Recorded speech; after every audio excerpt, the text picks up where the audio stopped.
Hey guys, YouTuber 100 here. Alright, and continuing reviewing the Marvel Cinematic Universe.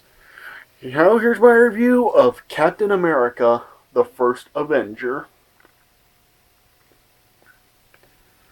So, yeah, I watched a Nostalgia Critic's Disney Summer review for this movie, and he said that he kind of found it hard to take Captain America seriously for this movie, just because he said the design of Captain America's costume was really silly, and plus there was also that awful 1990 Captain America movie. So yeah, so prior to this movie, Captain America really didn't have the best thing going for him in terms of like his in terms of like the stuff that has happened with him before on like in movies and on TV before. Yeah, so yeah, kind of like kind of had a hard thing going for him in this movie, but yeah, the movie still turned out being really, really, really good. Yeah, I mean, this was just a really, really good movie right here. Yeah, I remember when I went to see this in the theater, I got, I wasn't really it wasn't that I didn't enjoy this movie, but I just felt kind of bored watching it. I mean, not to say like I wasn't enjoying it, but I just felt like this movie was going a little bit too long, and I just really wanted it to end just because I mean it felt like it was going too long. But yeah, not to say it was bad. I mean, I still really did enjoy this movie, and yeah, looking back at it, I still do enjoy this movie, and I think I may actually enjoy it a little bit more since I knew how long the movie was. Now I wasn't really like getting that bored with it this time because I mean I really knew what to expect with it this time. Yeah, this movie was done really, really, really good. But yeah, it has Chris Evans as Captain America, which yeah, it was good to see Chris Evans finally in a good superhero role prior to before when he was in the original two Fantastic Four films. Yeah, had Tommy Lee Jones and Hugo Weaving, Sebastian Stan, Neil McDonough. Yeah, I think that's how you say it. So yeah, pretty good casting to this, and yeah, they all do really good, and yeah, they're really memorable characters in here. Yeah, this seemed like a really good introduction for Captain America. And just a really, really good developed story here. Yeah, I mean, I like how they really just have it be like with Captain America and the Red Skull both like ended up the way they were, pretty much the same way. Yeah. Yeah, and the Red Skull, he's just really awesome. I mean, the Red Skull is like one of the best Marvel villains of all time. Yeah, the Red Skull, he makes Nazis seem pretty awesome, even though, yeah, Nazis suck. Yeah, but yeah, Red Skull is like, makes them seem really cool. Yeah, I mean, yeah, I just really do like the Red Skull. He's awesome, and yeah, this is just, the movie is really well put together, and this movie kind of does act as kind of a prequel to the movies before this, since like it takes place in the 1940s. So yeah, this takes place really before the first Iron Man movie does. So but still, it does still do it. Yeah, this movie's still really well put together, really well paced, and yeah, the battle scenes in this movie are done really well. And yeah, Captain America is really well portrayed, and yeah, I'm just glad that we have now Captain America here to just wipe away the memories of that awful 1990 movie. So yeah, this was a really, really, really good movie. I still give this 3.5 stars out of 4. Yeah, I mean, just a really, really good and really well paced and just very enjoyable movie right here.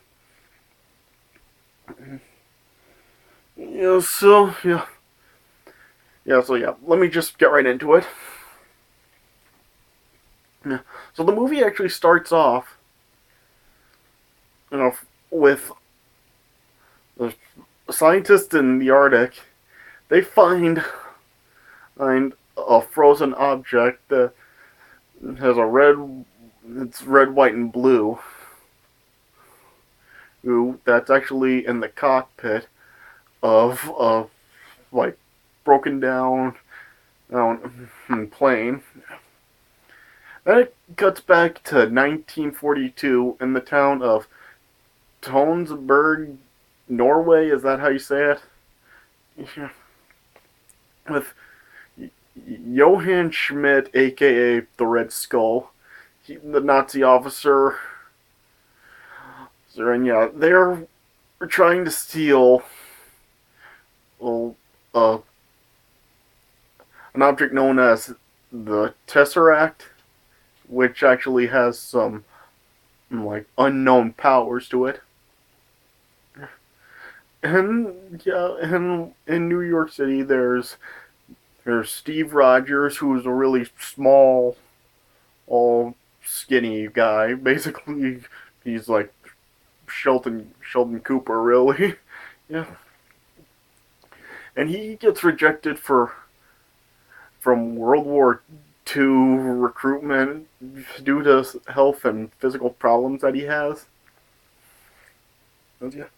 Then he eventually meets up with his friend and Sergeant James Bucky Barnes, and they attend an event and that unveiling like future technologies that's actually hosted by Howard Stark, Tony Stark's father. And then yeah, Steve is still trying to enlist in some military activity. And as he's talking with Barnes about that he wants to help out in the war, he gets overheard by Dr. Abraham Erskine. Is that how you say it? Erskine? Yeah, something like that. Yeah, yeah. Dr. Erskine then enlists this Steve into the military activity, and yeah, he gets recruited to the Strategic Scientific Reserve, into a where he's part of like a super soldier experiment that Erskine and the Colonel Chester Phillips, who's played by Tommy Lee Jones, and a British agent, Peggy Carter, who's played by Haley Atwell.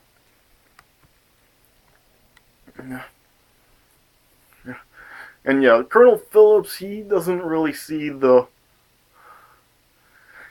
how Steve would really be the right person for their procedure. Yeah, but then after he sees Steve commit like that he sacrifices himself after or Colonel Phillips tosses a grenade at the army. And yeah, Steve then just jumps over it to cover it up from the others. He then does see that Steve really is the right person for their experiment. Yeah, but then, yeah, the night before Steve is going to get the treatment, Dr. Erskine tells Steve that uh,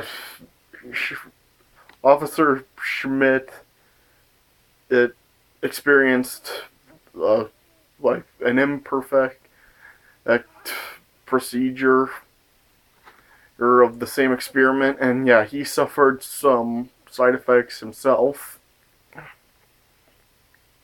Yeah, and all while that's going on, Officer Schmidt and Dr. Arnim Zola are using energies from the Tesseract in an attempt to use its power to fuel up the inventions of Dr. Zola.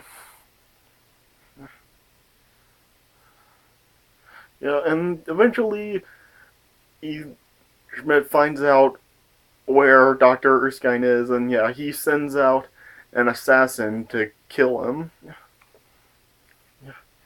And yeah, then it shows Steve being subjected to Dr. Erskine's experiment of the super soldier treatment, and yeah, and it shows them injecting Steve with some serum and dosing him with what they call Vita rays.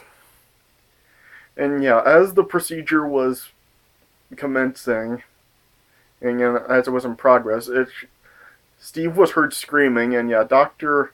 Erskine was gonna stop the experiment, but Steve told him not to, and that he could take it, and so yeah, the experiment proceeded, and then eventually Steve then emerged from the experiment, and yeah, he became a lot bigger and muscular, yeah. And then it was then one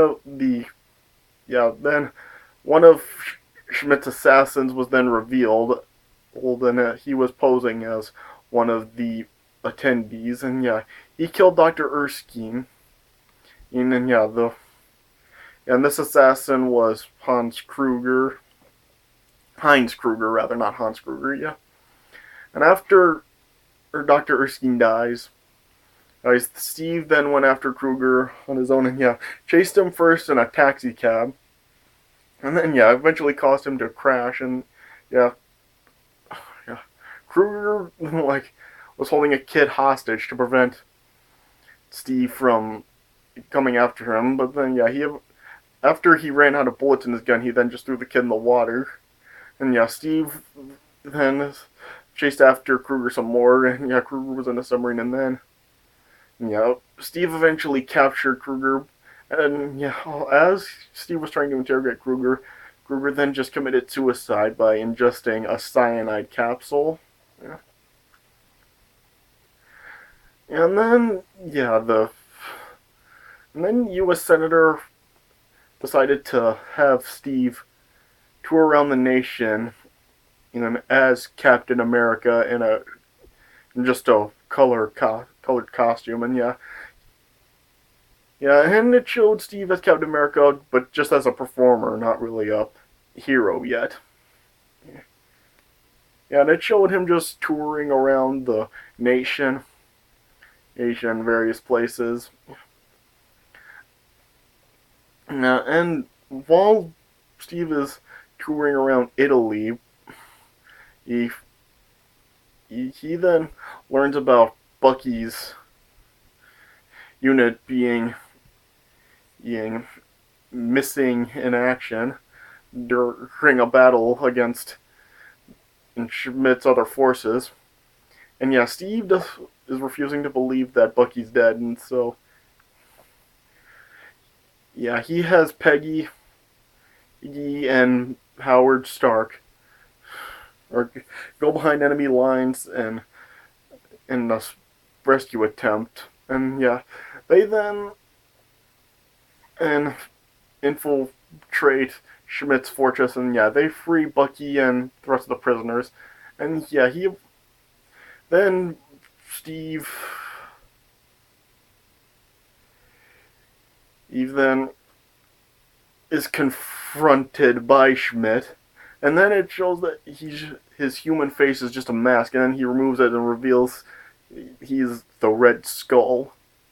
Well, and yeah, then he just as he gets into a small fight with Steve,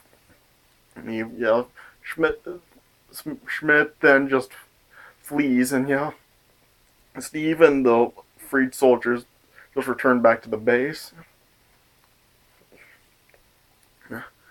And then eventually Steve recruits Bucky and other people, Dum Dum Dugan, Gabe Jones, Jim Morita, James Falsworth, aka Union Jack, as known in the comics, and Jacques Dermier, is that how you say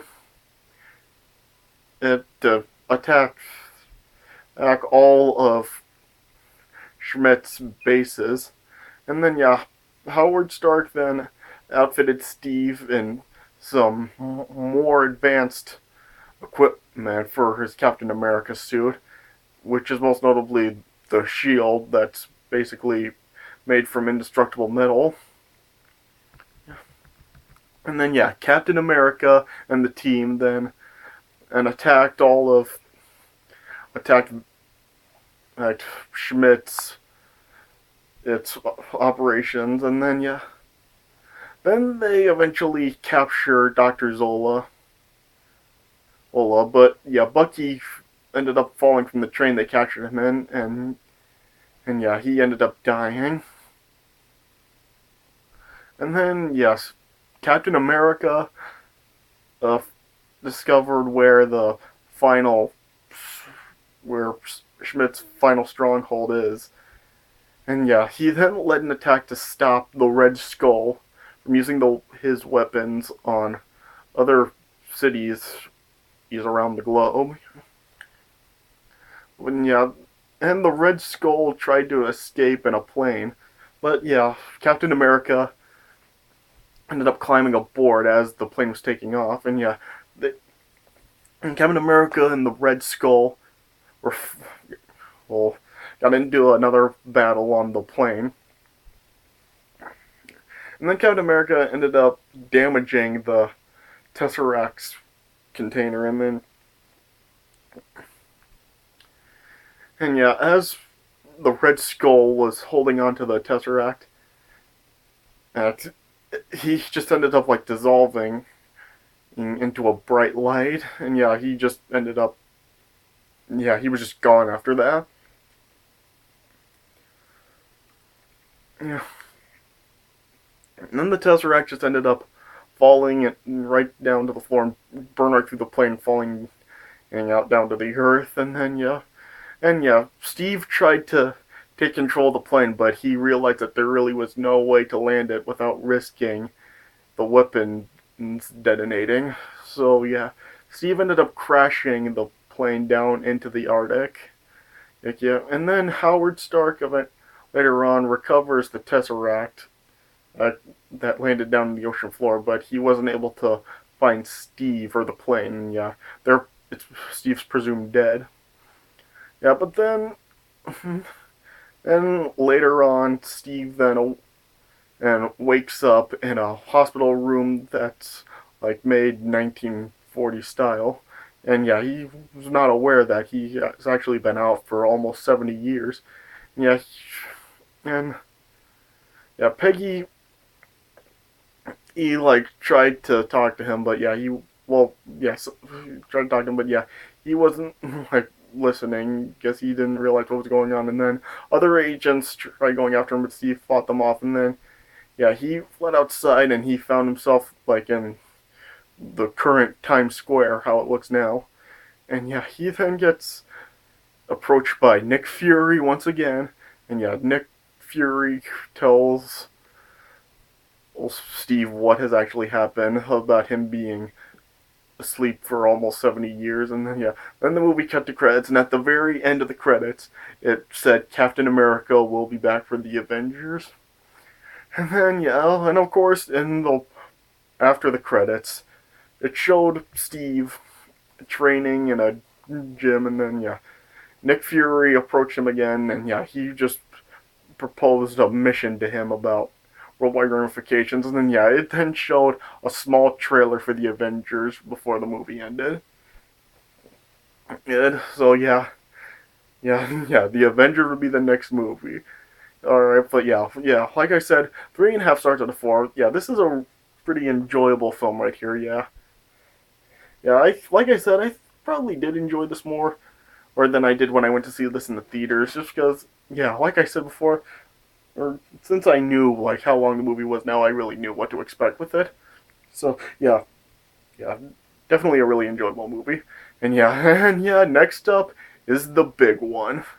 Yeah, so stay tuned for my next review for the big one of these movies, The Avengers. So yeah, that's coming up next, so stay tuned. Alright, but yeah, that does it for my review of Captain America, the First Avenger. Hope you guys enjoyed this review. So, yeah, thanks for watching, and I'll see you guys later.